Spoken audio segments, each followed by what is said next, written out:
beberapa saat yang lalu ada orang dari kelompok Kristen menggunakan paradigma logika kebudayaan orang modern bahwa 3 hari 3 malam itu harus dihitung presisi 3 kali 24 jam. Orang Kristen, dia mengopinikan dan mempromosikan, mempropagandakan tidak ada yang namanya Jumat Agung. Karena Yesus menurutnya bukan hari Jumat, namun hari Rabu. Ini yang dikampanyekan oleh Ibu Rita Wahyu. Dia mengkampanyekan dan murid-muridnya Ibu Rita Wahyu sekarang sangat bersemangat seakan-akan dia mendapatkan wah, ada penyingkapan wahyu, penyingkapan akhir zaman. Ternyata Yesus matinya Rabu. Ini lagi banyak di medsos ini diributkan masalah ini. Ini akan menjadi blunder. Karena kalau kita mengikuti logikanya yang disampaikan, diceramahkan oleh Ibu Rita Wahyu, kalau Tuhan Yesus mati hari Rabu, Rabu Kamis 1 hari. Kamis Jumat itu hari kedua. Jumat Sabtu hari ketiga. Sabtu Minggu di saat Yesus bangkit itu hari keempat. Nah, ini akan jadi blunder sendiri.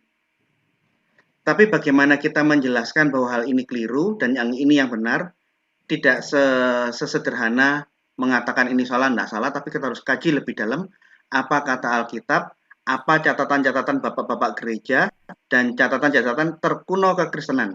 Sekarang kita mengurai di mana kekeliruan yang berusaha menggugat tradisi perayaan Jumat Agung dan Minggu Paskah. Nah, cara menghitung 3 hari 3 malam bagi orang Yahudi itu berbeda sama sekali dengan pola pikir kita orang modern. 3 hari 3 malam dihitung 3 kali 24 jam. Ini keliru yang fatal.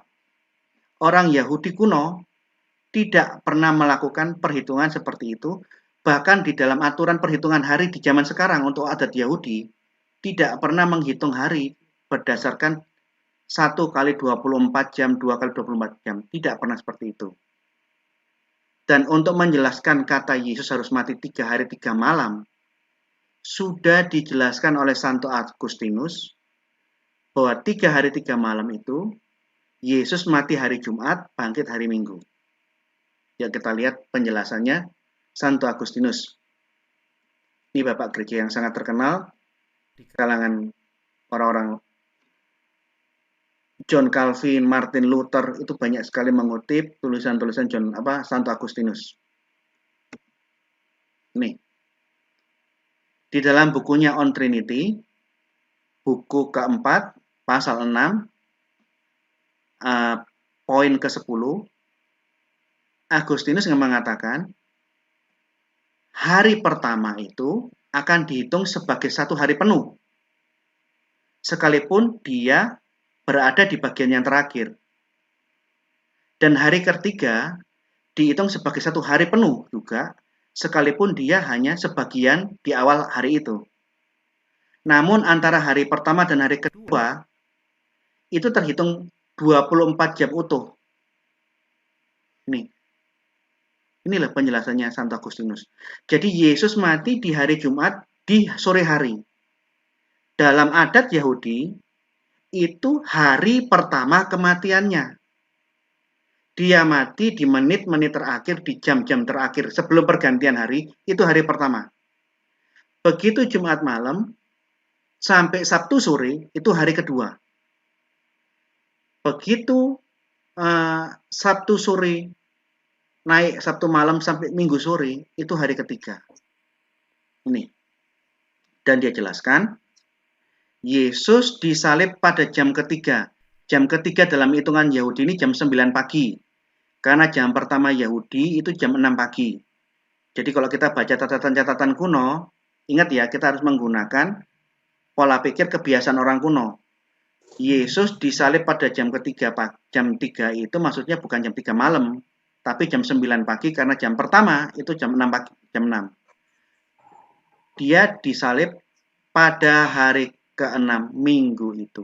Yang ditulis oleh Ignatius dari Antioquia, apa yang dijelaskan secara lebih detail oleh Santo Agustinus yang dicatat dalam dokumen gereja di Didascalia Apostolorum itu juga sama dengan penjelasan Yahudi Kristen, orang Yahudi Mesianik.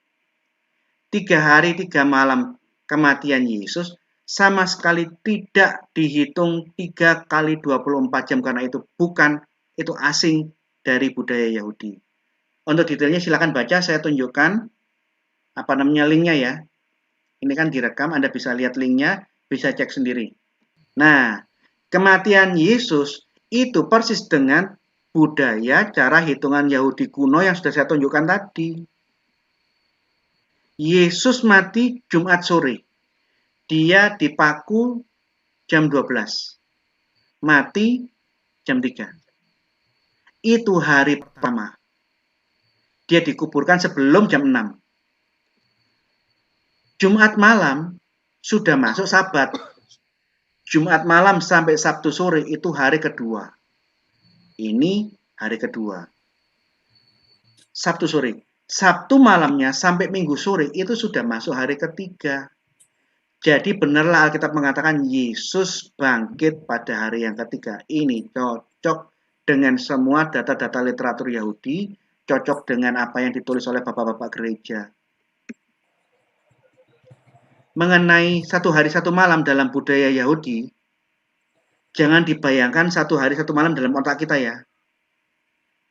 Tadi saya barusan dapatkan di dalam ensiklopedia Yahudi yang dimaksud day and night, 1 hari 1 malam, itu ternyata menurut penjelasan rabi-rabi, di saat matahari terbenam, begitu dia terbenam, kan mulai gelap, ada secercah cahaya keluar di horizon, itulah yang namanya siang dan malam. Artinya kata 1 hari 1 malam itu ungkapan gaya bahasa Yahudi mengenai pergantian hari. Lah kalau kita memaknai 1 hari 1 malam dengan otak kita 24 jam ya jelas-jelas keliru. Karena kata 1 hari 1 malam ribuan tahun yang lalu, kata rabi-rabi Yahudi di dalam ensiklopedia Jews, ensiklopedia Yudaica, cari mengenai day and night, penjelasan 1 hari 1 malam itu seperti itu. Nih, Yesus ngomong, sebelum dia disalib, dia berkali-kali ngomong kepada murid-muridnya bahwa dia akan dibunuh dan akan dibangkitkan pada hari yang ketiga. Dia akan dibangkitkan pada hari ketiga, bukan hari keempat atau hari kelima. Pola perhitungan Yahudi tentang menghitung hari kematian ini persis sama dengan Nahdlatul Ulama. Begitu ada orang mati, tahlilan hari ketiganya ini menarik. Ayo ya. Sering kali saya lihat ada orang meninggal hari Senin sore. Dia dikubur sore jam 4. Dia meninggal Senin sore. Tahlilan hari ketiganya kapan? Ayo. Ini bukan Kristen, bukan Yahudi, ini Nahdlatul Ulama, ini orang Muslim di Indonesia. Kapan tahlilan hari ketiga? Selasa malam. Betul. 100 untuk Ibu. Tahlilan hari ketiga buat orang Muslim bukan Rabu, tapi matinya Senin siang, Senin sore. Tahlilan ketiganya Selasa malam. Kok bisa? Gini loh cara hitungannya orang-orang Nahdlatul Ulama yang menggunakan pola perhitungan orang-orang Timur Tengah kuno. Senin dikubur jam 4, itu hari pertama. Begitu maghrib, Senin sore menjadi Senin malam sampai Selasa sore, itu hari kedua. Selasa sore maghrib ke atas, ke Isya ke atas, Selasa malam, itu sudah masuk hari ketiga. Jadi tahlilan hari ketiga mulai bisa dilaksanakan Selasa malam atau Selasa siang.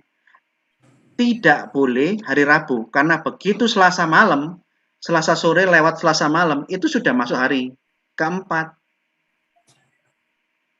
Orang Nahdlatul Ulama di Indonesia bisa memahami cara perhitungan kematiannya Tuhan Yesus dibanding dengan yang lain. Jadi saya heran kalau ada orang yang berusaha menggugat, gak mungkin Yesus hari Jumat. Nahdlatul Ulama itu lebih paham daripada kamu. Ini orang-orang Kristen modern ini kadang-kadang menggunakan pola pikirnya di zaman Pentium Core i7, Core i9 untuk memaksa pemikiran apa yang terjadi di zaman kuno. Itu tidak boleh. Apa yang terjadi di zaman kuno yang harus menjelaskan kepada kita. Bukan kita yang berusaha menggagahi atau memaknai apa yang terjadi di zaman kuno.